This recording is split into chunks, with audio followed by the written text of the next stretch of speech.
Thus, there has been a development in the Shanquella Robinson case. If you can recall, she was the woman who was killed in Mexico while traveling with friends. As a result, the Mexican Attorney General in Baja California stated that they are seeking a suspect. Additionally, they have sent a red notice to Interpol, directing authorities worldwide to actually look for the suspect. However, the suspect's name was withheld by the Attorney General. As a result, we do not know who they are seeking. They do say that they want to extradite someone back to Mexico and are currently looking for them. They inform us that they will investigate this incident as a femicide. Therefore, we do know that a suspect exists at this time. We are aware, despite their refusal to reveal the name, that they intend to extradite them back to Mexico. On October 28, 2022, she took 6 of Robinson's or Shanquella's friends to Cabo. A video allegedly showing her being beaten by another young woman surfaced the following day.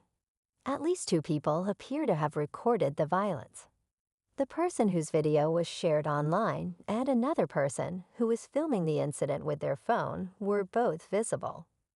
Robinson, who was being referred to as Quella, was being pleaded with to at least respond to the assault by a man. Quella, could you at least respond? Robinson's friends claim that she died of alcohol poisoning, but Mexican authorities conducted an examination and found no evidence of alcohol.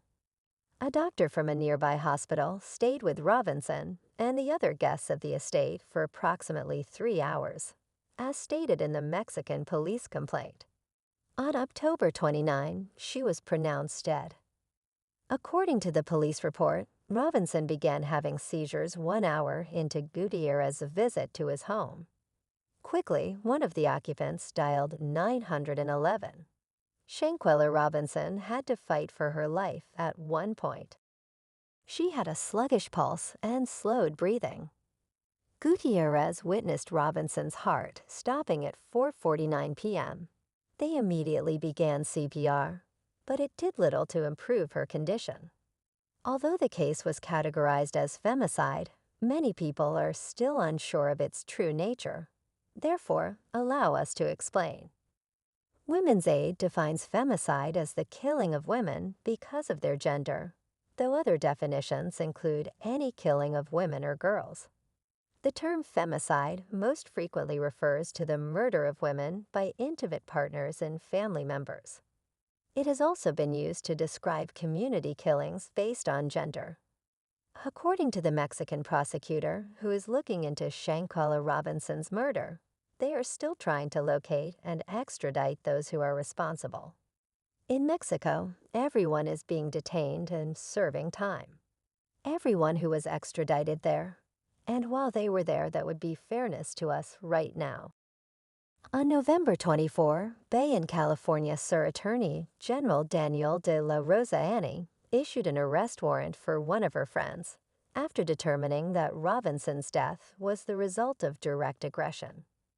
At a press conference on Friday, Mr. de la Rosa Annie emphasized that there would be no impunity in this case, making his first public remarks in weeks.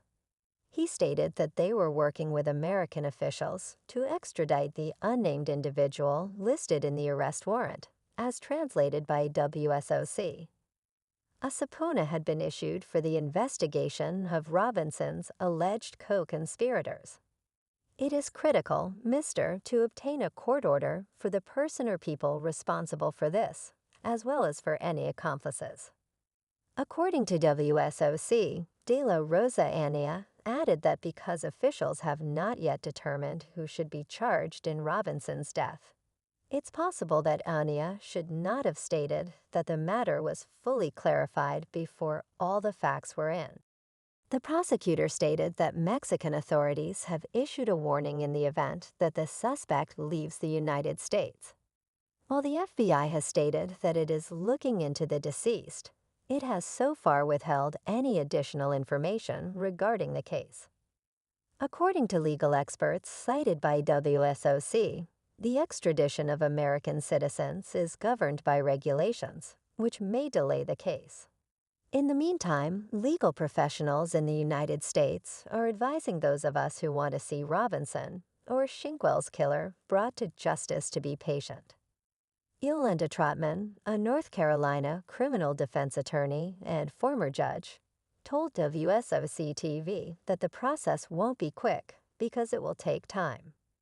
The extradition procedure is time-consuming.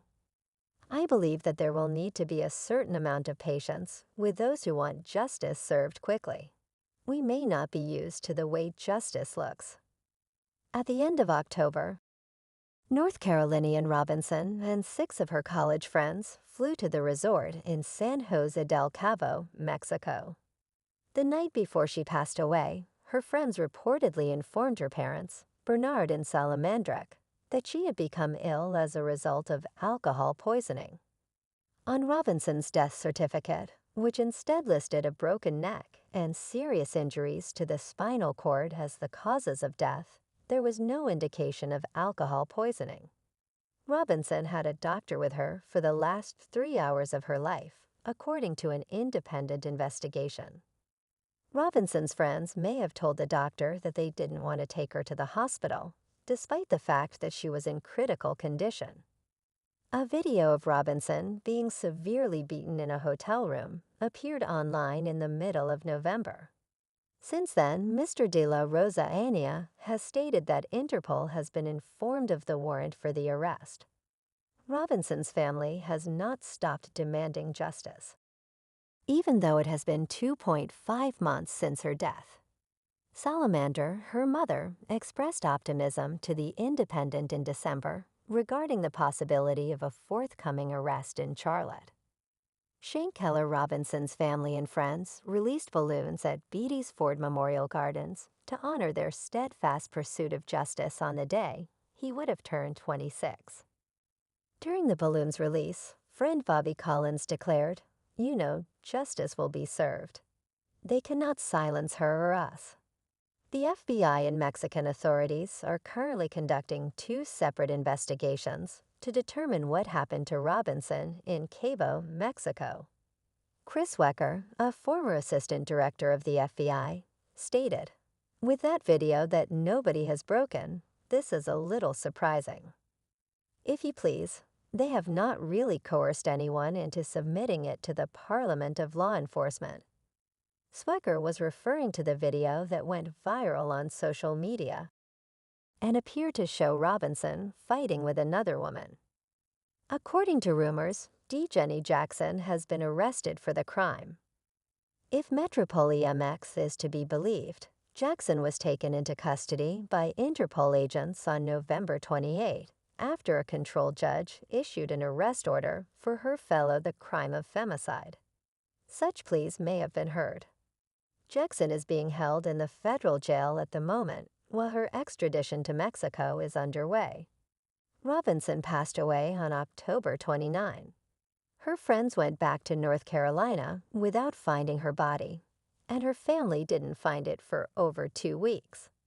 According to XB Assistant Director Specker, the FBI would not be involved in the case because it would be regarded as a local homicide if it had occurred in the United States. However, the investigation into this murder would likely move quickly if video evidence, such as this, was available, as well as eyewitnesses who were able to be questioned.